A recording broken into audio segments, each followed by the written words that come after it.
டாஸ்மாக் எப்பவுமே ஹீரோவாக இருக்குது. யார் யாரை பற்றி பேசலாம், டாஸ்மாக்கை பற்றி பேசாமல் இருக்க முடியாது. டாஸ்மாக் அது ஒரு பெரிய நீளமான பேரோட சுருக்கம் தான்.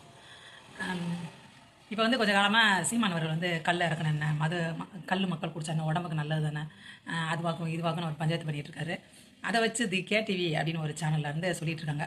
ஏன்னா அது டீட்டெயில் கொடுக்குறேன்ட்டு டாஸ்மாக் வந்து ஜெயலலிதா அவர்கள் ஆட்சியில் தான் ஆரம்பிக்கப்பட்டது அப்படின்னு சொல்லி சொல்கிறாப்புல.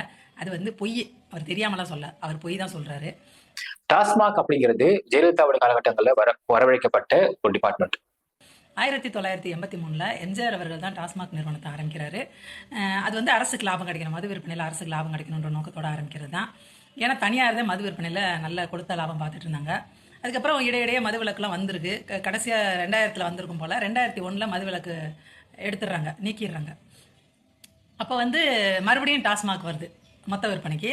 அப்போ என்ன பண்ணுறாங்கன்னா, இங்கே மது விற்பனை பண்ணுறாங்கல்ல, ஒயின் ஷாப் ஓனர்கள்லாம் இருக்காங்கல்ல, இவங்கெல்லாம் என்ன பண்ணுறாங்கன்னா, அந்த ஏலத்தை வந்து கம்மி காசுக்கு தான் எடுக்கணும்னு இவங்களாம் பிளான் பண்ணுறாங்க. டம்மி ஆள்கள்லாம் ரெடி பண்ணுறது மாதிரி, ஏலமே யாருமே கேட்காத மாதிரி இவங்க மொத்தமாக குரூப்பாக சேர்ந்து இந்த வேலை பண்ணுறாங்க. அரசாங்கத்துக்கு பெருசாக லாபம் கிடைக்கக்கூடாது, கிடைக்கிற லாபம்லாம் நம்ம கிட்ட தான் வரணும் அப்படின்றக்காண்டி அந்த மாதிரி ஏதோ சேட்டையெல்லாம் பண்ணுறாங்க.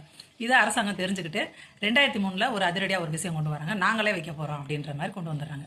அதுக்கப்புறம் தான் டாஸ்மாக் வந்து மொத்த விற்பனை பண்ணிட்டு இருந்தது சில்லறை விற்பனை பண்ணுறதுக்கு, பொதுமக்களுக்கு நேரடியாக விற்பனை பண்ணுற நிறுவனமாக மாறிடுச்சு 2003. திராவிட முன்னேற்ற கழக அரசாங்கம் வந்து அதை ஃபஸ்ட்டில் எதிர்க்கிறாங்க. ஆனால் அவங்க ஆட்சிக்கு வரும்போது இதில் நல்ல லாபம் கிடைக்குது, எதுக்கு விடணும் அப்படி சொல்லிட்டு அதை அப்படியே இன்றைக்கி வரைக்கும் ஃபாலோ பண்ணிட்டு வராங்க. ஆட்சிகள் மாறும்போது இல்லை வேண்டாம்லாம் யாரும் ஒதுக்கலை. அது ஒரு லாபம் கொடுக்கறதுனால சரி, எப்படியோ மக்கள் வந்து மது குடிக்காமல் இருக்க போகிறதில்ல. இங்கே வந்து ஒயின் ஷாப் நடத்துகிறவங்களுக்கு அவ்வளோ கொளுத்த லாபம் கிடைக்கும். அந்த ஒவ்வொரு தடவை ஏலம் எடுத்தவங்க அடுத்த ஏலம் வர வரைக்கும் அவங்க அதை வச்சு ஒரு வீடே வாங்கிடலாம், ஒரு பெரிய நிலத்தை வாங்கி போட்டுடலாம், நிறைய நகை வாங்கிடலாம். அந்த மாதிரி கொளுத்த லாபம் ஒயின் ஷாப் நடத்துறதுல கிடைக்கும். அவங்க எப்படி விடுவாங்க?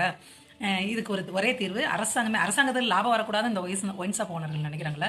அப்போ நேரடியாக நம்மளே வந்து எடுத்து நடத்த ஆரம்பிச்சது தான். முதல்ல வசைச்சொல் கல் பிரச்சனை எல்லாம் வந்தாலும் அதுக்கப்புறம் இது ஸ்மூத் ஆயிடுச்சு.